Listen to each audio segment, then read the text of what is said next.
ఇస్తాడు. ఆయన నమ్ముకోవాలని చెప్తా ఉంటాను. మీరు కూడా నమ్ముకున్నారు, వందనాలు. రోజు ప్రార్థన చేసుకోండి. ఆయన అడిగాడు, అడుగుడి ఇవ్వబడును, తట్టుడి యేసు ప్రభు నామాలు అడగండి. ప్రభువా నాకు బాగోలేదు, నాకు సహాయం దయచే. దిక్కు లేనివాడికి దేవుడే దిక్కు అంటాడు కదా, ఖచ్చితంగా ఆయన దిక్కు చూపిస్తాడు, ఒక దారి చూపిస్తాడు. అంతేకాదు పరలోక రాజ్యం కూడా ఇస్తాడు. అమ్మ మీకోసం ప్రార్థన చేశాడు. మీ పేరేంటండి? ప్రేమగల మా ప్రియ పరలోకపు తండ్రి, రాంబాబు గారిని, సత్యవతి గారిని ప్రార్థన చేస్తున్నాను తండ్రి.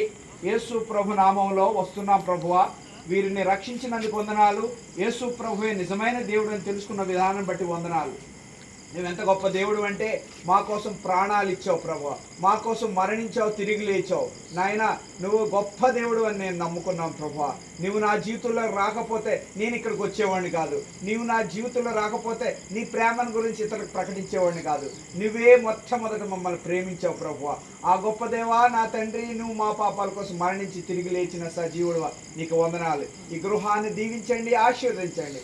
అమ్మగారికి 2 సార్లు పెరాలసిస్ట్కి వచ్చింది, అయినా కాచి కాపాడి మళ్ళీ మామూలు మనిషిగా చేసినందుకు వందనాలు. కాలు బాగోలేదని విన్నాము, చూస్తున్నాం ప్రభువా. నువ్వెంతో మందిని స్వస్థపరచావు. నీ చిత్తమైతే ఆమెను ముట్టండి, తాకండి, స్వస్థపరచండి. ఎవరు లేరు, దిక్కు లేరు నాయన, మీరే దిక్కు అయి నడిపించమని, ఎవరు అవసరం తీర్చమని, నీ సన్నిధి వీరితో ఉంచమని. యేసు ప్రభువే నిజమైన దేవుడని, దేవుని కుమారుని ద్వారానే పరలోక రాజ్యం వెళ్తామని తెలుసుకోవడానికి సహాయం దయచేయండి. ఈ ప్రార్థన చేసే అవకాశం నాకు ఇచ్చినందుకు వందనాలు, స్తోత్రాలు చెల్లిస్తూ నిశ్చితమైతే మరోసారి కలవడానికి సహాయం దయచేయమని యేసునామమున ప్రార్థిస్తున్నాను తండ్రి. ఆమేన్.